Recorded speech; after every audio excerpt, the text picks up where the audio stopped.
Today's job is to check the throttle position sensor on this 2018 Suzuki GSX 1000.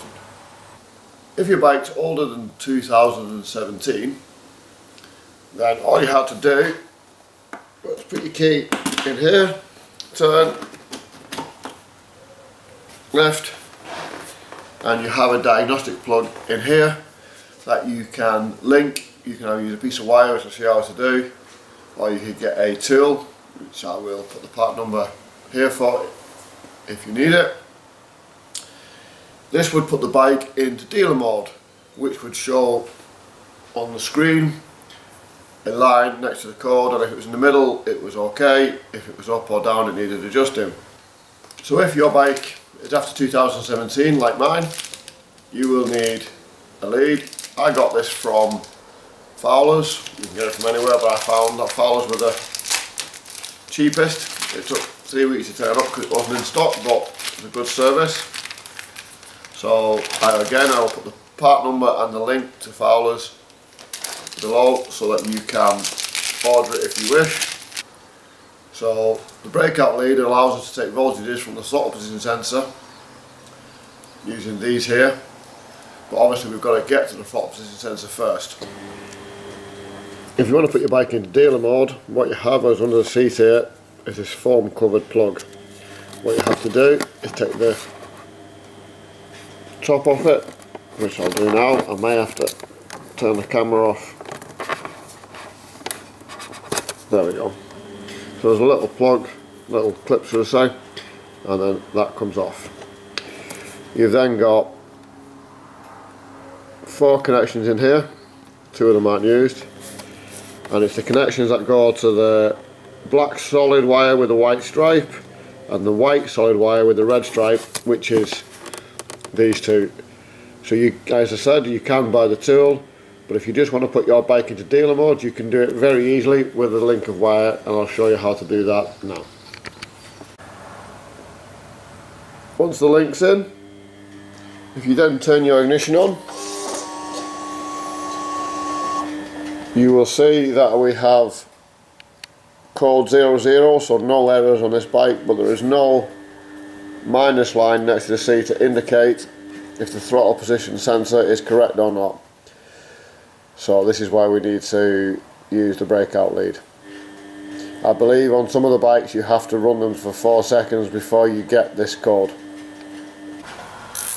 So now we're going to take the main seat off using a 5mm Allen key or 5mm adapter here on a ratchet, and you get that. Once you've got that removed, you can then just lift the seat out like so. So we're going to now remove the plastic sections on the side. So there's a clip at the bottom here, just going to gently pull. There's a clip here, there's some velcro here, and there's some velcro there, and then it just slides back, and there you go. Velcro, velcro, clip, clip. This goes under here and this slides under there. We're now going to show you how to remove the front plastic so we can lift the tank. So you'll need a 4mm Allen key to take this top screw out, like so. On the inside of the plastic there's also a screw here that you'll need to remove, which we're going to do now. There are 2 poppers, one at the bottom and one on the top of the radiator, and all you do with these, that's in the out position, it's a screwdriver in there, and then that pops out. You can see that out, and then that allows you to remove the whole thing, and then when you want to put it back in, just push that, so it's all the way out, push it in, push that in, job's done. Once you've got the 2 poppers removed and the screw and the cap screw from the top, what you've got to do then is gently pull here, gently pull here, and then gently pull here, and then this will just slide forward, and then you can see that you've got 1, 2, 3, and 1, 2, 3, and a little section just to slide in. We now need to remove this cap screw and this cap screw, both 5mm.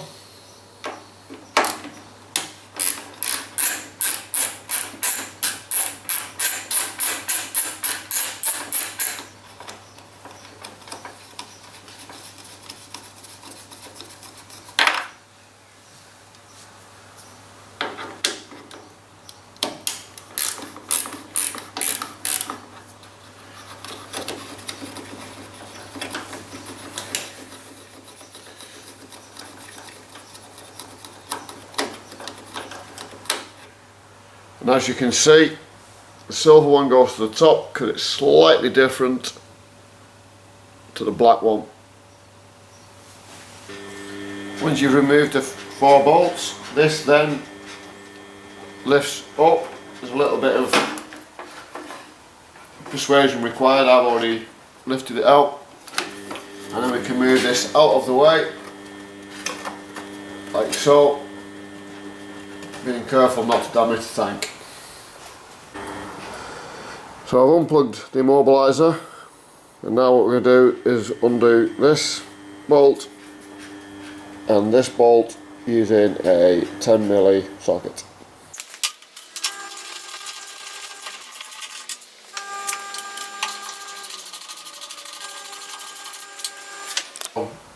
Once you get to this point, you need something to hold the tank up.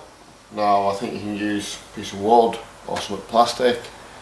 I didn't want to scratch anything, so all I've done is use a tie down strap to the roof on here, so I can adjust the height if I need to. If you need to know anything about removing the plastics and getting the tank to this point, it's all in the user manual that comes with the bike. It's reasonably well written, so if I've missed anything, it's in there.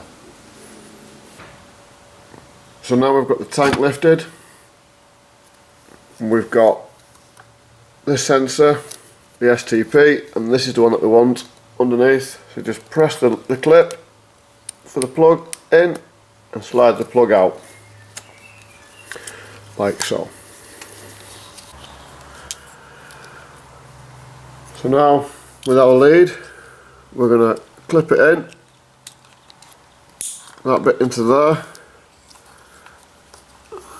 this bit, oh, knocking the camera,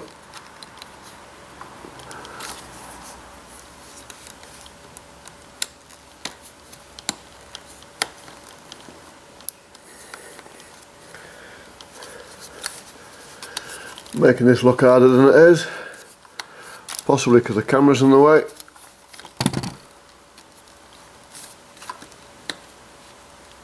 There we go. Clip that on, and now we've got the 3 connections to put the meter in. So I've reconnected the immobiliser, put the key in, then got my multimeter and connected the black lead to the black connection and the red to the red, and I've put the meter on DC volts. So we turn the ignition on now, and what we've got is 1.068 volts with the throttle closed, and what we're looking for is 1.1 and 4.5 when it's open approximately.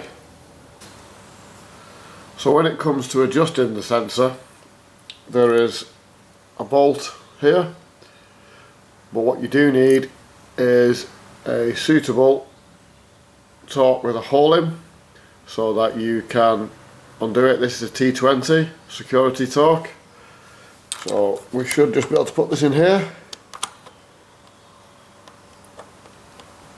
There we go, and loosen this bolt. There we go. Now we're going to turn the ignition back on, and we're going to get this to read, rotate it round until it reads the correct voltage. And now we have 1.1 volts closed and close enough to 4.5 open.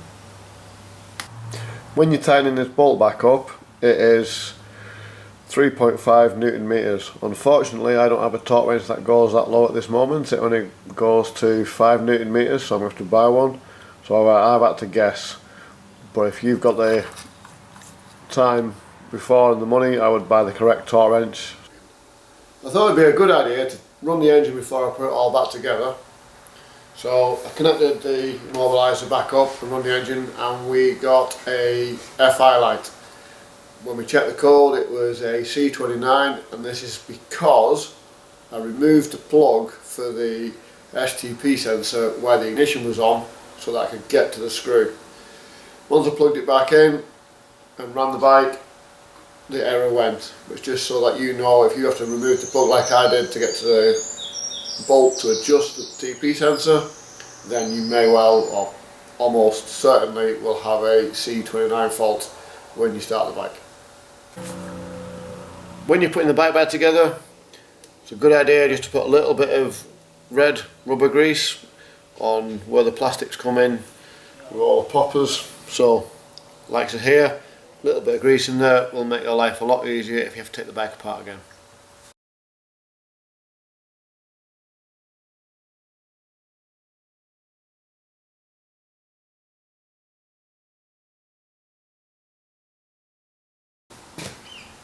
Bike's back together. All I'll have to do now is to take it out and see if the throttle is any less snatchy than it was before. Had the bike out for 20 minutes and there's a definite improvement on the way the throttle behaves. Still not 100% to my liking, but I think the only way I'm going to get that is a remap, and if we go down that route we'll be sure to put a video on and show you how we get on.